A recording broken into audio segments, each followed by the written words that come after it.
this also has bigger ideas, and it's appropriate for a science fiction book to hold such.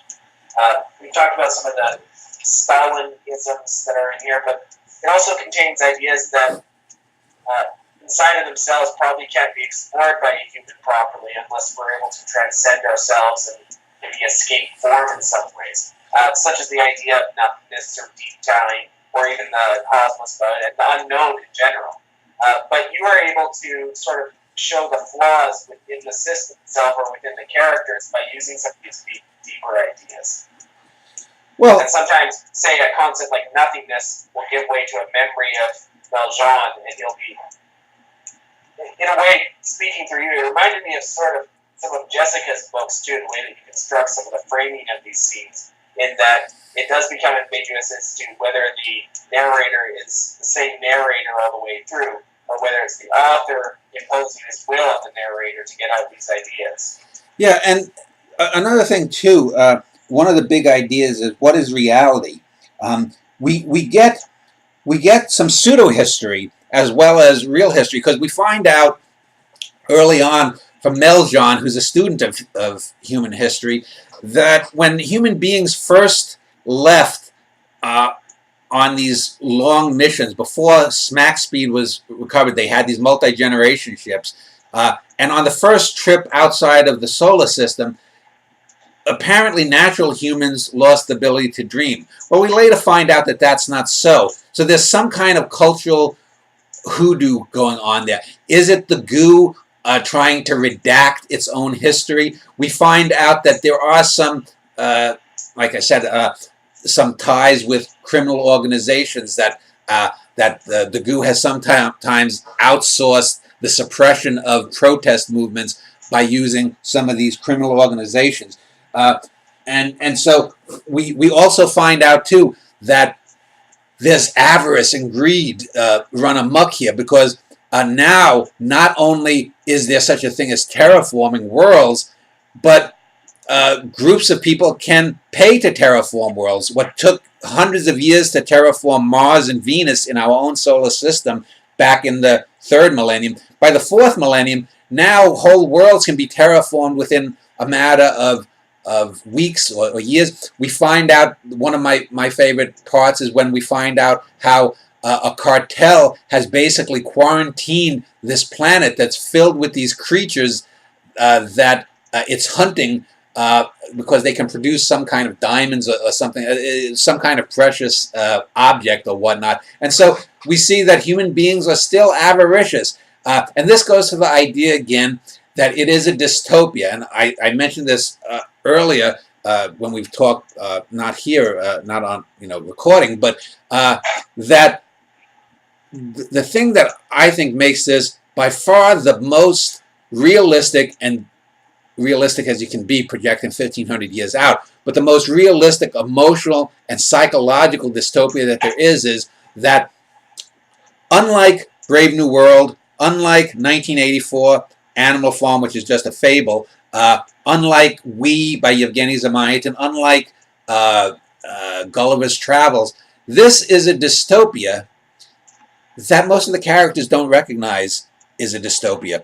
Mel John has some vague hints that it may be. Most of the characters are satisfied. Unlike Brave New World, in Brave New World, the characters are sort of narcotized into their utopia.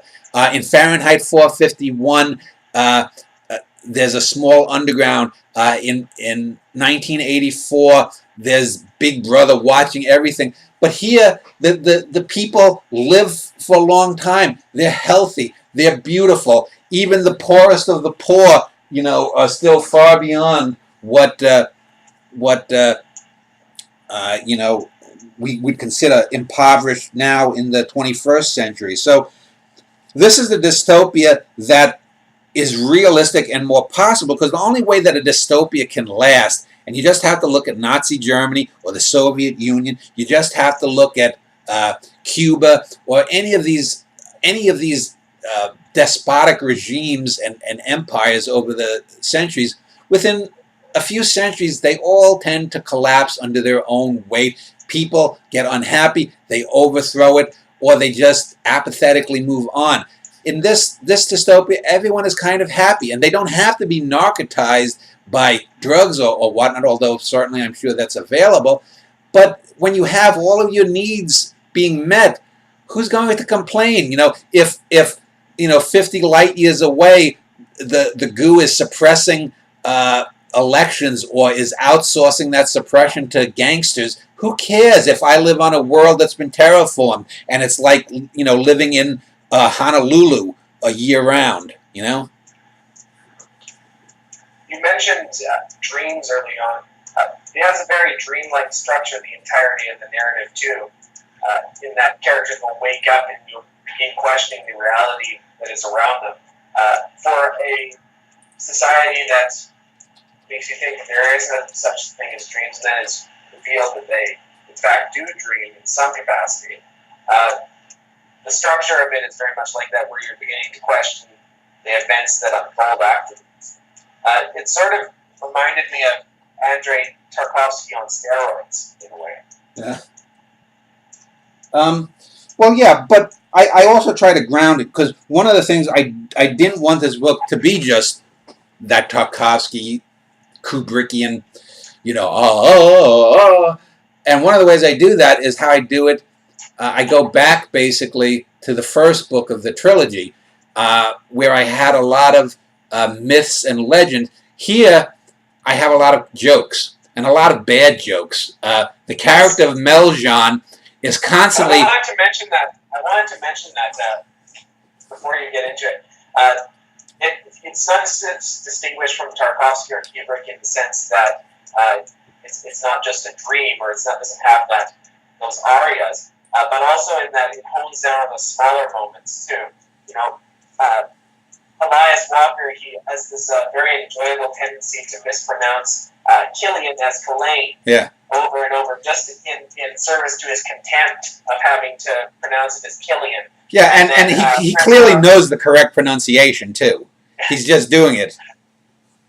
And Francois Mel John, he has a tendency not only to go back into the past of his Louisiana, but also to have these terrible jokes that have no real punchlines in them and are kind of Shakespearean in the sense that they go on forever.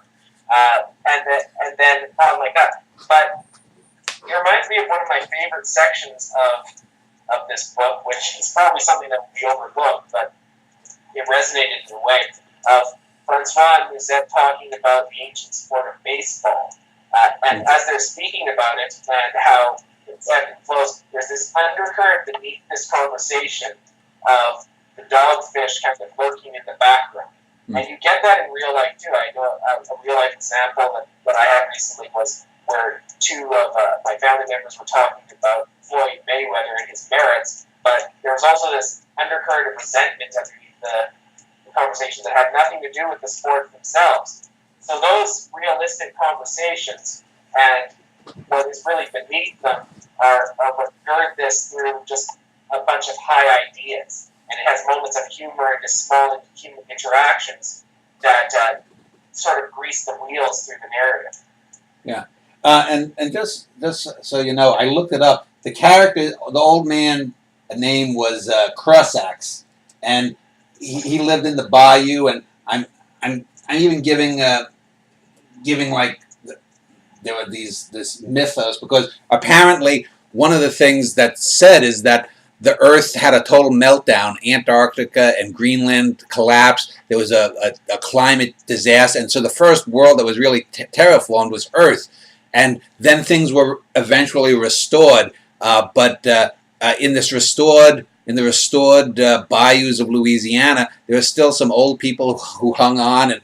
And so the man's name was Crossax. So I just wanted to get that. It was bugging me. I finally found it. But... yeah, I mean, the use of these. I mean, Mel John is a character. Francois Mel John is a character that wants to feel important. He even says how, even though he's the company clerk or the ship's clerk, that it's, next to the captain, the most important position, because he has to requisition stuff. He has to check this, that, and the other thing, and he's constantly building him up. And there's even one, and we and there's even one scene where the ship is in dry dock before they go out on this final mission. He's remembering his being attracted to this really bitchy woman who's an inspector or something, and he's trying to flirt with this inspector bitch, and she's constantly putting him down and whatnot, and he doesn't understand. He tries making these jokes, and throughout he's always trying to make these jokes, and he's not. You have to figure he realizes that he's not as funny. I think a couple of times he says, "I don't understand why they don't laugh at my jokes and whatnot," and then someone else tells a similar version of a joke he just told, but tells it much snappy and punchier, and people laugh, and he's like, I told that joke," but that gives a sense of the character too. Not only does it relieve the book from being just this high-minded thing of ideals, but it grounds it in a reality that humor is important. One of the things I was rewatching I watched for the first time a Bergman film called Summer Interlude yesterday with Jessica, and when you watch Tarkovsky and you watch Bergman, there's very little in the way of humor. Bergman has a little more humor than Tarkovsky, but it's important to have humor in it because it gives you that contrast with things. It also says this is the kind of person who's telling this story. So we know that Mel John is a principled person. We know that from the fact that he turns in his friends after they kill the old man Crossaxe. But he's also a person that is pretty dense. He doesn't get certain things. At a certain point, we get the idea that maybe he's even flirting with Musette a little bit. Maybe not sexually flirting, but intellectually trying to show off in front of her his human qualities. When we get one of the interesting scenes is this scene where we get on Shoni, and there are human governors there's like 8 continents, and there are some vague kind of states, and the humans have sort of taken over the planet, and there are chieftains of the Shoni races, the cephalopods, and there's a dozen or more of them, but we get a descendant character of the Norwegian, for example, a Holdvan character, and he's the governor there, and we get another descendant character called the Balkan, who is a descendant character of a guy named Spiridopoulos, who funded some of the porno films of Bit von Rheingold in earlier books. And so we get these 2 characters, and in these 2 characters, we get some scenes that go back to that kind of thing I had in the spy book based upon La Dolce Vita. We get these characters exchanging. We get some of the top offices of the Fidanza. We get Mel John making jokes. We get a translator translating or sometimes mistranslating. We get Conga when he's first comes out and they're buying his story. And we don't really know if Conga really was Apache Steve, but it seems that he was probably a plant. If he wasn't Apache Steve, he was certainly a plant by the Mulists, given this story, fed this story. But we get some interesting and some funny scenes where Conga is sort of being worshipped as a god, a godlike creature. A ball is there showing off. Mel John is trying to make his little jokes and whatnot. So you get this real panoply of fully rounded characters. And just another instance of parallelism, and going back to Star Trek, there's an early Star Trek episode from the first series with Kirk and Spock, and it's like the second pilot episode with the guy Gary Lockwood from 2001, who plays a character as the Enterprise goes through this portal this force field at the end of the galaxy. His eyes start glowing and he becomes godlike, and this was again another thing that feeds into the Green Lantern thing. And so I had this idea that since the dogfish swallows all the things like a giant whale, it permeates everything, and this somehow screws with the androids and the Bions. They get sexually horny, but not only do they get sexually horny, it also seems to affect this one character. This Italian, again, I forget his name. I give him a Tony Ginastra. Ginastera. Yeah, Ginastera. Tony Ginastera. So Antonio Ginastera, he's one of the characters that's mentioned early on in the book during the dreams, the recounting of the crew's dreams. And he sort of becomes godlike, and we get this thing that he's going to maybe be a threat to the ship. Has the dogfish, in its last moments before dying, crept into the body of Ginastera? We don't know, but it foreshadows the ascension of Elias Walker, and says that even though Elias Walker at the end restores the people he killed, we know that they're not the real people, because I even have a chapter called "The Real Argo," because even if I'm killed and if I'm resurrected by a being 2 days later, there's still that 2 day gap. That ain't me that's being resurrected, and so this Ginastera is sort of killed off stage. He's put in a kind of stasis and he's disposed of, and this again ties in with a lot of my books. Is I try to keep a lot of the more cliched, the more expected tropes and actions off stage. We know that Ginastera is going to be killed. We don't have to see him being killed. We don't have to have a big scene of him because he's a minor character. He's what's known as a red shirt in the Star Trek universe. So Ginastera poses a threat for a chapter or so. We have a brief scene of him, becoming aware of his powers, and then he's disposed of. So this again augurs the ending of the book. But again, it's such a complex book that probably as many scenes or as many twists and turns occur in this book as occur in the almost 5 times as long A Norwegian in the Family. The difference is that I elide a lot more and I compress things a lot more. And it's just an interesting tactic. It's also a more poetic book in a sense. Yeah, in a sense. But then again, like I said, when I reread the Vincetti Brothers, I'm amazed at how thick and I control the reader so well in that book, but it's in a totally different way. And that's the thing that's satisfying, is when you not only become great at something, but you become great at many different ways of doing the same thing. And if I had, it's very easy. I could have very easily just recapitulated the writing style of the Vincetti Brothers, but the Vincetti Brothers style brought into A Norwegian in the Family would not have been the same book. It would not have been as great.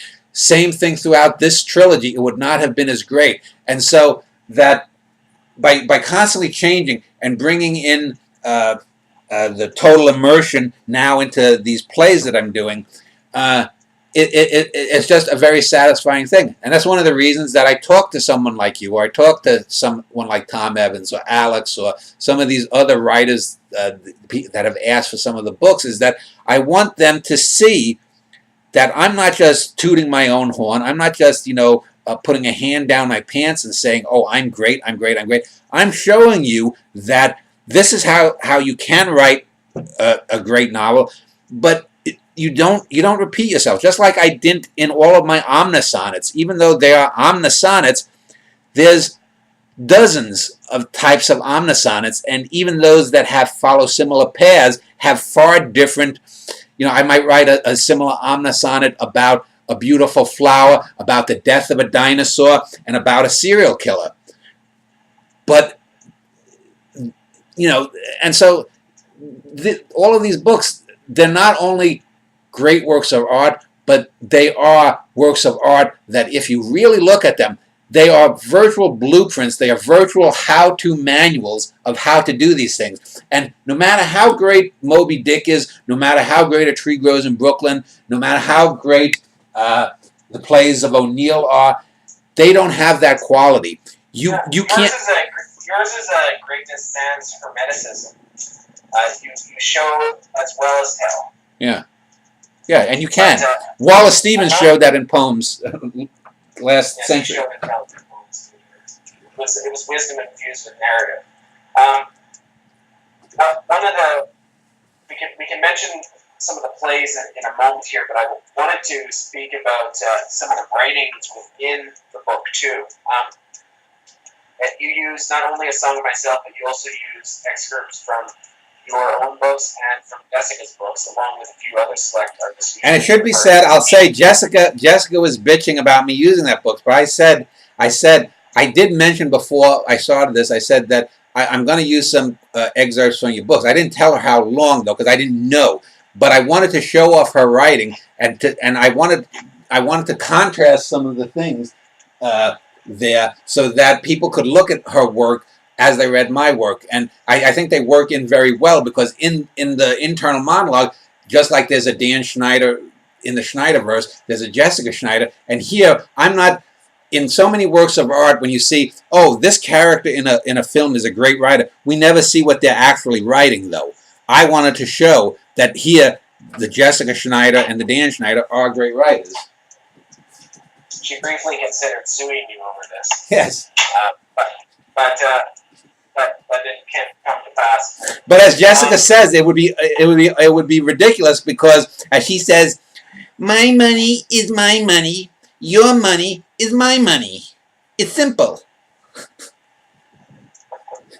But outside of that, using a utopia as the basis to show how it sort of destroys a way to transcend it in a way.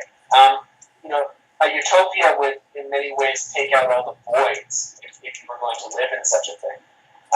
And I think that's one of the reasons great artists come about, is because there's a void to fill. There's something else that needs to be added to the universe. And with utopias, you don't get a lot of that. So there's this great period of stagnation throughout. But it also has these writers tied into, like yourself and Jessica, that have endured through these 1,500 years. And I agree with that sentiment, but it also caused me to think of the expiration date on great art, when it's no longer needed. Not to say that Shakespeare or even the Homeric epics don't have their merits, or at least in terms of getting something from them, but to say that they will endure as 10,000 years from now as they did 10,000 years before, it's stretching it. And greatness kind of ascends longer and makes the other things look a little smaller. Would you agree with the sentiment? And then also, what do you think of the idea of using a utopia to express this? Well, from what I'm getting is you're thinking that there's a timestamp on greatness. Is that correct? Not necessarily a timestamp, but in terms of how large it looms. Well, yeah, I mean, and I would argue the only way that you could say, for example, some of the great Greek classics, the plays of Euripides, Sophocles, and who's the other one? Euripides, Sophocles, and Aeschylus. Yeah.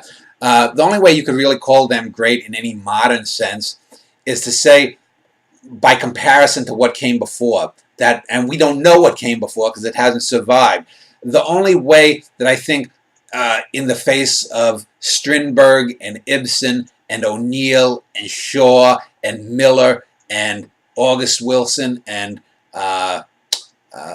Tennessee Williams and some of these other great playwrights of the first half to middle of the 20th century, the only way you could say Shakespeare's plays are great in comparison to that is, again, to compare them to the Elizabethan stuff. Because, if you look at Shakespeare's characters, they are not, I mean, I remember when asshole Harold Bloom came out with the book saying Shakespeare, the invention of the human, or whatnot. He had a book title, something like that. It's like, asshole, you read Shakespeare, the only character that even comes close to being a fully modern human being, a fully rounded human being, is Iago. And even there, there's no one that comes close to Stanley Kowalski. Well, as we're talking about science fiction books, Shakespeare's characters are more alien than the aliens within your book. Yeah. In terms of how they speak and react to things. Yeah, and melodrama, but the way that they construct his characters totally alien to all human life.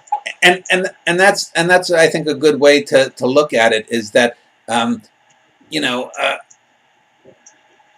would not expect, I would hope not, if I say that I've written more great poems than anyone, if I say that when I wrote the Vincetti Brothers, it was the greatest novel that was ever written, at least in the English language that I know of. If I say that the greatest book that was ever written was My Norwegian and the Family, if I say that this sci-fi book, The Edge of the Shown, has better writing, if not greater, if I came back in 500 or 1,000 years, if I did an Omar Conger and traveled in time, and I could still say that, I would be worried. I would be very worried, because there's no way that someone living in the year 3500 should go back to, let's say, if I died in the year 2050 or 2060 or something. Hopefully I'll get close to a century. But if I die in the year 2060 and 1400 years later there's this gap and there's no one that's come close to my stuff, we're in fucking deep trouble. And I don't think that can be the case, because I do believe that I do give a fairly realistic assessment that human beings will blend with robots. There's not going to be any robopocalypse. That's nonsense. That's alarmist bullshit. Human beings will merge with them. There will be certainly people that, like I interviewed these Mormons yesterday, that will refuse to be merged and what. I know I would refuse to be merged. But that once we get these implants and whatnot, there's going to be so much information that comes in that we'll be able to process. I don't see how we can't do it. Now, it might take a few hundred years for humans to get acclimated to that and to be able to create maybe art forms we can't even think of. And if we encounter sentient beings like the Shown or some of these other races that are briefly mentioned, I mentioned some ancient empires that died out. They may have art forms that are totally alien to us that you and I couldn't comprehend, but that someone like a Francois Mel John or one of the Bions there could easily comprehend. It has to keep moving.